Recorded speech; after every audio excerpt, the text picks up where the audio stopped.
Olá pessoal, boa noite, tudo bem? No vídeo de hoje nós vamos falar sobre o atendimento em TCC.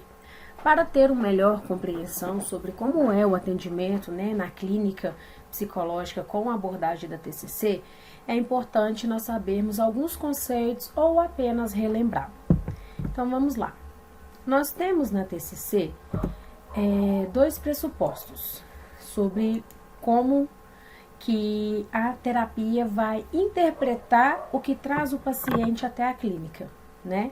Então, na primeira hipótese, nós vamos ter aí um paciente portador de um transtorno emocional, né? E ele tem a tendência aumentada para distorcer eventos e rigidez cognitiva. Isto é, resiste em reconhecer interpretações alternativas. Vale ressaltar que na TCC nós estamos trabalhando com cognição e comportamento. Então, a forma como esse paciente interpreta os eventos que acontecem à sua volta, é que vai ser ali a minha base para poder trabalhar aí um possível transtorno, emocional, de personalidade, psíquico, enfim. E também a rigidez cognitiva para lidar com as adversidades, e com essa distorção da interpretação do evento. Ou então, as cognições, como elas têm a primazia aí sobre as emoções e comportamentos, então, seja a forma como eu interpreto uma situação, que vai ditar como eu vou reagir emocionalmente e comportalmente diante daquela situação, bem como a intensidade da emoção que virá, assim como o comportamento que eu irei exercer, Não de uma forma rigidamente casual, e de ordem temporal, ou seja, a maneira como a pessoa interpreta os eventos estão relacionados com esse contexto interno, que seria as nossas emoções e os nossos comportamentos. Pensando nisso, nós temos aí, olhem para vocês verem, alguns conceitos, bases principais, importantes de serem decorados, compreendidos, dominados por nós, psicólogos cognitivos comportamentais. Pensamentos automáticos, a nossa base de tudo, As distorções cognitivas, que vão estar aí entrelaçado com o meu pensamento automático, com o meu pressuposto subjacente, que também pode ser entendido como crenças intermediárias. Outras literaturas vão trazer outras nomenclaturas, mas é a mesma coisa, tá?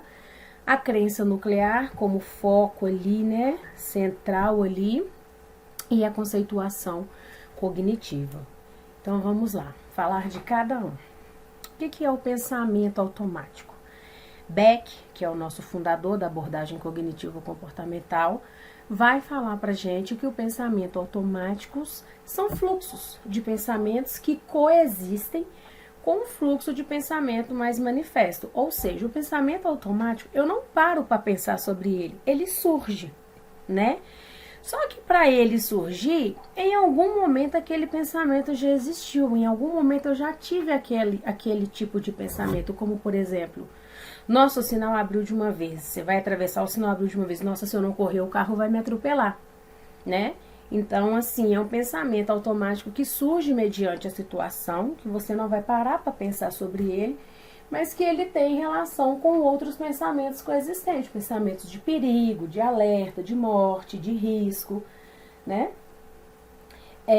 E aí, dependendo do grau de distorção do seu paciente, esses pensamentos vão ser muito intensos, na maioria das vezes catastróficos, negativos, pessimistas, e vai ser assim o nosso material para poder trabalhar na TCC.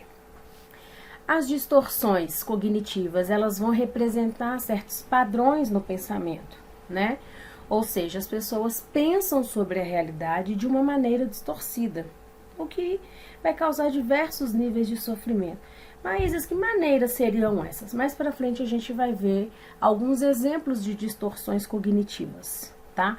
Preciso decorar todas? À medida que você vai atendendo na clínica, que você vai tendo experiência contato com a distorção dos seus pacientes, né, você começa a ficar mais expert em identificar, né, em tratá-las no sentido de ressignificá-las, de trazer um novo significado e o alívio aí do sofrimento que essa distorção vai trazer para o nosso paciente. As crenças intermediárias, né, também chamadas de pressupostos subjacentes ou condicionais, crenças associadas, mas por que o nome tem essa diferenciação? É de autor para autor, mas o importante é você saber que são regras, atitudes ou suposições que vão fazer com que o sujeito se comporte em sociedade, em família, no trabalho, né? Vão ser essas regras aí do famoso e se ou então, né? Para que eu faça alguma coisa, para que eu dê conta de algo, eu sempre vou ter essa regra. Mas e se, né? Ou então, se, tá bom? Nós vamos ver mais para frente também algumas dicas que vão dar uma clareada sobre a relação das crenças intermediárias. Bom, essas formam, né, as crenças intermediárias vão formar um conjunto de crenças em geral, coerentes, que oferecem apoio às crenças centrais ou nucleares, tá? Com as quais apresentam relação. Então, o que o autor está nos dizendo aí? Que a minha crença subjacente, minha crença intermediária, ela vai estar coerente com a minha crença nuclear. Então, as duas vão se complementar, né? Então, para melhor entendimento, vamos lá na definição de crenças nucleares. São formadas desde a infância, se solidificam e se fortalecem ao longo da vida.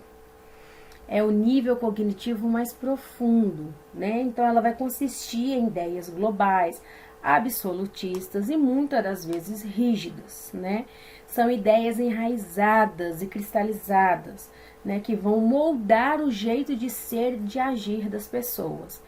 Por isso que, dependendo do que o paciente trouxer na demanda e na terapia, o objetivo principal da TCC vai se basear na modificação da crença nuclear.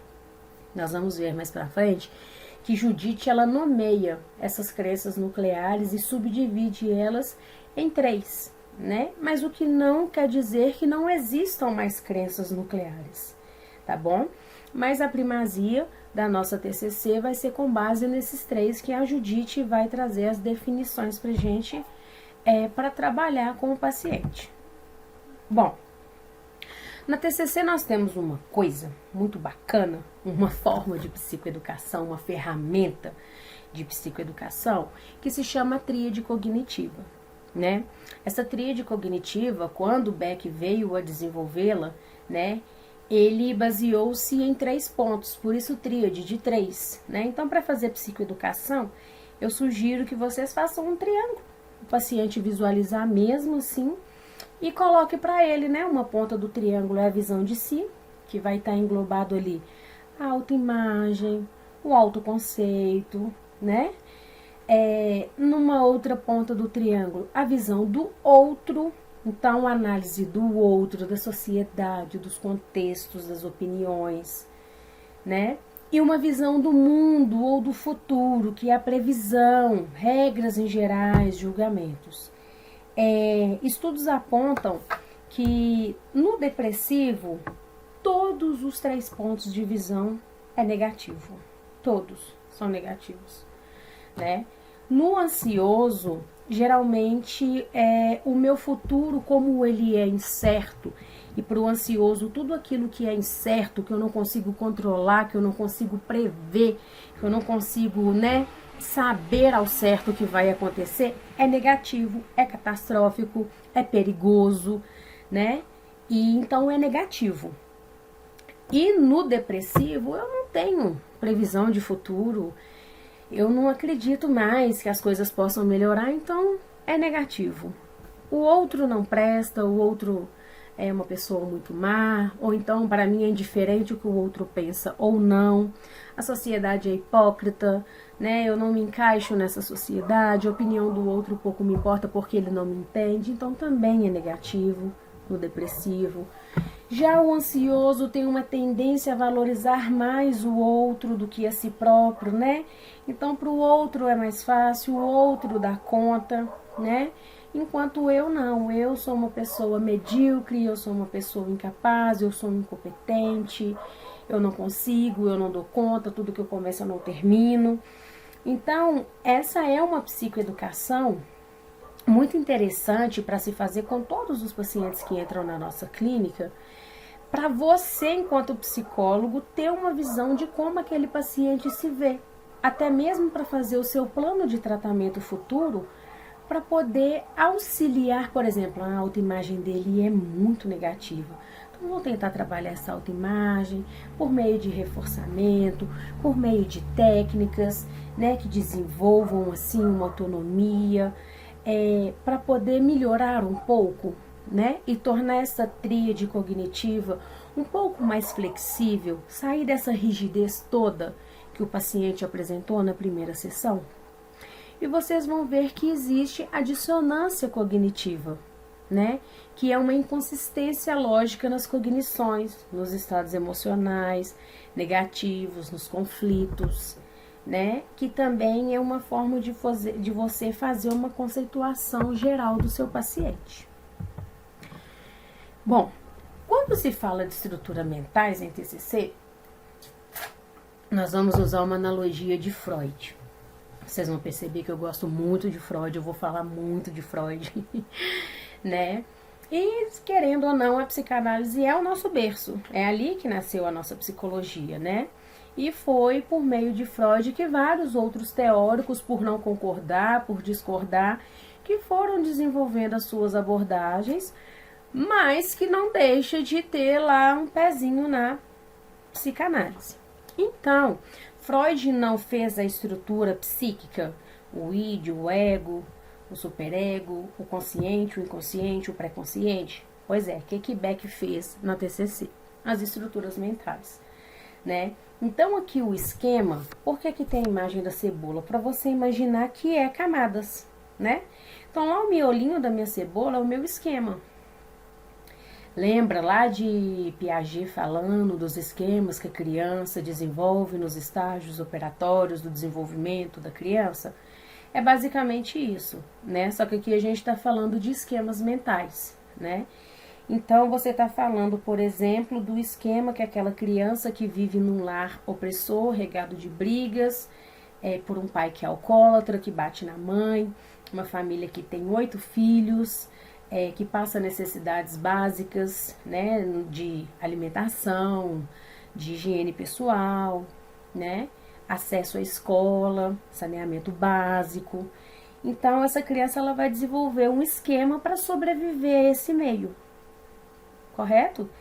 E aí, a partir desse esquema que essa criança desenvolve para sobreviver a esse meio, né, seja esconder debaixo da cama, ou seja enfrentar o pai, né, ou seja correr para a rua, seja chorar, começar a gritar, ela vai desenvolver as crenças centrais. Então, vai começar a se desenvolver as crenças centrais com base naquele esquema que eu desenvolvi diante daquela situação. Baseando-se na minha crença central, eu começo a desenvolver as minhas regras e pressupostos intermediários ou condicionais para validar as minhas crenças centrais e me ajudar a sobreviver a esse meio, né? A esse núcleo familiar, a essa situação de vida que eu me encontro no momento. E aí, logo depois da minha crença intermediária consolidada, minha crença central, meu esquema, eu vou desenvolver estratégias compensatórias para validar as minhas crenças, os meus comportamentos, né? E aí, por último, vem o meu pensamento automático, que é a forma cognitiva de como eu interpreto tudo aquilo ao meu redor. Bom, então vamos lá. O esquema, a gente está falando de um nível mais profundo de cognição, até mesmo mais profundo que a crença. Ele é elaborado ao longo da vida e consiste de temas estáveis e duradouros, desenvolvidos na infância e que apresentam-se significativamente disfuncionais. Por que disfuncionais? Porque quando eu tenho 3, 4 anos, Vamos pôr um pouquinho maior, 6 anos, 7 anos, e vejo que o meu pai já está chegando bêbado, eu corro e já falo para todo mundo, vão correr entrar pro quarto porque o pai tá alcoolizado e vai bater na gente. Só que quando eu tô com 35 anos, não faz mais sentido, não é mais funcional eu correr do meu pai porque meu pai tá alcoolizado com medo dele me bater. E aí é onde esses esquemas começam a ser disfuncionais e acarretar prejuízo para o nosso paciente. Sempre que vocês ouvirem a palavra disfuncional, né? Principalmente na TCC a gente usa muito esse termo, pensamentos disfuncionais, comportamentos disfuncionais, crenças disfuncionais, limitações disfuncionais, é tudo aquilo que agrega um certo prejuízo, né? Seja um prejuízo de te limitar a exercer algum tipo de comportamento, algum tipo de ação, seja uma limitação no sentido de te agregar alguma doença, tá? Então, sempre que for disfuncional, na TCC nós estamos falando de algo negativo, algo que agrega alguma forma de prejuízo. Ora prejuízo emocional, ora prejuízo psicológico, ora prejuízo físico, tá? Lembrando-se sempre que o ser humano ele é um ser biopsicossocial, né? E aí tem religioso, outras coisas. Mas sempre se basear no disfuncional nesse sentido, tá? Os esquemas vão servir de modelo para o processamento de experiências futuras, né? Não são resultados necessariamente de acontecimentos traumáticos na vida da pessoa. Então, nem sempre um esquema ele vai surgir por causa de algo negativo, né? Ele pode surgir em outro contexto, tá? Seu desenvolvimento vai ser através dos padrões continuados em experiências cotidianas, né? Então, voltando na nossa criança do pai alcoólatra que bate na família, cada vez mais eu dou continuidade a esse esquema, porque é uma experiência cotidiana que tá ali, né, todo dia comigo, tá vendo? Geralmente com membros da família, pais e irmãos, e outras crianças, como na escola, por exemplo, né? De que certa forma vão reforçar esses esquemas. Um outro esquema muito comum que é desenvolvido na infância, por exemplo, é a aliciação de menor, né? Ora para o tráfico de droga, ora para prostituição, ora para corrupção de menor, né? Então, assim, também é um esquema muito presente na vida de muitas crianças em questões de vulnerabilidade social. E trazendo agora um pouquinho para o contexto da ONG, é desse tipo de usuário que nós estamos falando, né?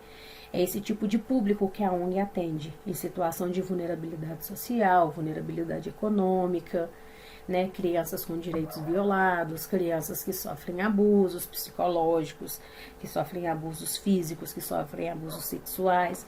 Então, vocês vão lidar com certos padrões, com certos esquemas que você vai virar e falar assim, como que eu vou fazer para poder tornar isso funcional, né? Então, geralmente são frutos do temperamento inato da criança, né, interagindo com experiências disfuncionais do ambiente. Então, seria mesmo uma forma de sobreviver, né, a esse ambiente.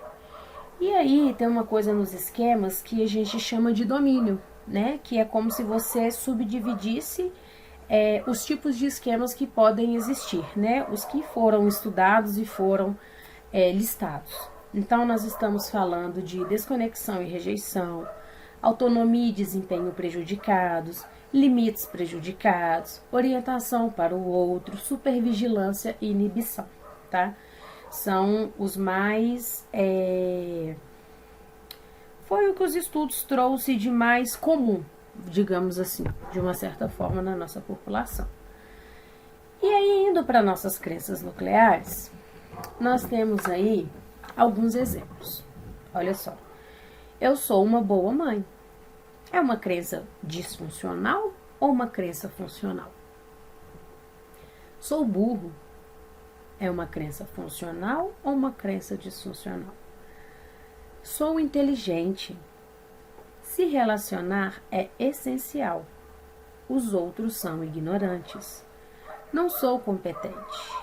não dar para confiar nos outros. As pessoas são especiais. O mundo é perigoso. O mundo não é um lugar justo, né? Mas quando que eu vou saber se a crença é funcional ou disfuncional? A partir do momento que ela limita a pessoa, né?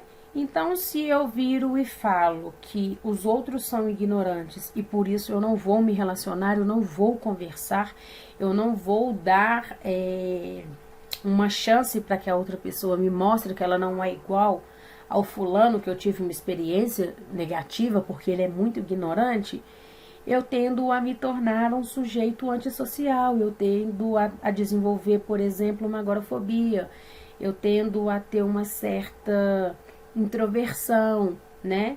Eu começo a desenvolver uma ansiedade social, eu começo a desenvolver ali um transtorno de ansiedade, né? Toda vez que eu sou exposta a outras pessoas. Então, assim, quando a crença começa a limitar muito a pessoa e agregar muito prejuízo emocional, social, é preocupante e é disfuncional, tá? Então, lembra que eu comentei lá atrás que a Judite dividiu aí as crenças nucleares em 3 grupos, né, ou categorias? Então, são esses: o desamor, que é quando o seu paciente vai trazer para você sentimentos de que ele será rejeitado, né? Então, frases ou afirmações do tipo: sou indesejável, sou feio, sou diferente, sou abandonado, sou defeituoso, eu não sou amado, não sou bom o suficiente para ser amado, né? Então, sempre esse sentimento relacionado à rejeição, nós estamos falando da categoria de crença nuclear de desamor. O desamparo, ele vai estar relacionado a sentimentos de incompetência. Então, eu sou incapaz, eu sou inadequado, sou fraco, sou inferior, eu sou um fracasso, sou vulnerável, né? O de desvalor vai ser esse sentimento de não ter valor, né? Então, sou sem valor, sou inaceitável, sou louco, sou derrotado, sou mal, não mereço viver, né? Que são crenças bem ativas mesmo em depressivos. A crença de desvalor no depressivo, ela é muito ativa, né? E a de desamparo, ela é mais ativa no ansioso, né? Geralmente quem tem um TAG, quem tem um TA, que é um transtorno de ansiedade, essa incompetência, né? Ela é mais presente, ela é mais real nesses tipos de paciente. Bom, a nossa crença intermediária ou condicional, que vai ser as nossas regras, lembra? Olha lá embaixo, o se, ou então o então, né? Então vão ser padrões, normas, premissas e atitudes que nós vamos adotar e que vai guiar a nossa conduta. Então são crenças que vão pressupor que, desde que determinada regra, normas e atitudes sejam cumpridas, não haverá problema. Então, olha aqui um exemplo. Se eu fizer o que os outros gostam, então eles irão gostar de mim. Qual é o problema, né, dessa crença intermediária? Porque esse eu fizer o que os outros gostam, eu estou anulando tudo aquilo que vai contra mim, que vai contra o que eu não gosto, que vai contra os meus valores, que vai contra os meus princípios, para poder agradar o outro e então aquele outro gostar de mim. Por exemplo, se eu for abrir a boca para o meu chefe, então ele não vai gostar e poderá me demitir. Qual é a disfunção, né, dessa crença intermediária que está associada com uma crença de desvalor, né? Eu não tenho valor. Se eu falar qualquer coisa, ele vai me demitir porque eu sou uma pessoa que eu sou incapaz, eu sou incompetente, eu não tenho valor, né? Eu começo a aceitar, por exemplo, um desvio de função, uma sobrecarga, né? Eu começo a aceitar, por exemplo, algumas normas da empresa que vão contra o regimento da CLT, como hora extras não paga, trabalhar final de semana, desconto de atestado médico nas férias, né? Então, eu começo a me prejudicar para que não tenha nenhum problema, tá vendo? Então, aqui, ó, normas e atitudes sejam cumpridas, não haverão problemas. Ainda que para cumprir essas regras, essas normas e essas atitudes, né, eu, de uma certa forma, me prejudique. Tá bom? Aqui era uma reflexãozinha, mas eu vou ler para vocês e aí fica, né, para vocês aí o pensamento, a reflexão, tá? Você já observou uma moita de bambu permanecer intacta depois de uma tempestade? É de se ficar intrigado sobre como ela resiste e não quebra, como acontece com grandes árvores depois de vendavais. O bambu se curva diante deles, ou seja, tem flexibilidade. Há também outros fatores que fazem o bambu ser resistente. Entretanto, a flexibilidade que ele tem é uma lição que podemos ter com a natureza para usarmos na vida pessoal e profissional, sobretudo sobre planejamento pessoal e profissional. É sobre isso que as 7 lições dessa metáfora tratam. Primeiro, ter humildade. Ser humilde não significa ausência total de ousadia e coragem, mas de saber que, às vezes, é preciso mudar sua ideia de rumo ou até se curvar diante de certas situações. O bambu é flexível. Estar bem fundamentado. Todo plano de ação precisa estar fundamentado e alicerçado em bons argumentos e ter referenciais teóricos relevantes. O bambu tem raízes profundas. Trabalhar em equipe. Para a concretização de um plano pessoal, são necessários outras pessoas e algumas circunstâncias favoráveis para que ele aconteça. Assim também o é em equipe. Os bambus crescem em moitas, uns colados nos outros. Desapegar-se, aparar as arestas e não criar galhos que impeçam o crescimento. O bambu tem a meta no alto e não cria galhos. Aprender com os obstáculos. Não há nenhuma gestão que não tenha problemas e eles devem ser vistos como oportunidade. Os nós do bambu servem para fortalecê-lo e enrijecê-lo contra as tempestades. Esvaziar-se.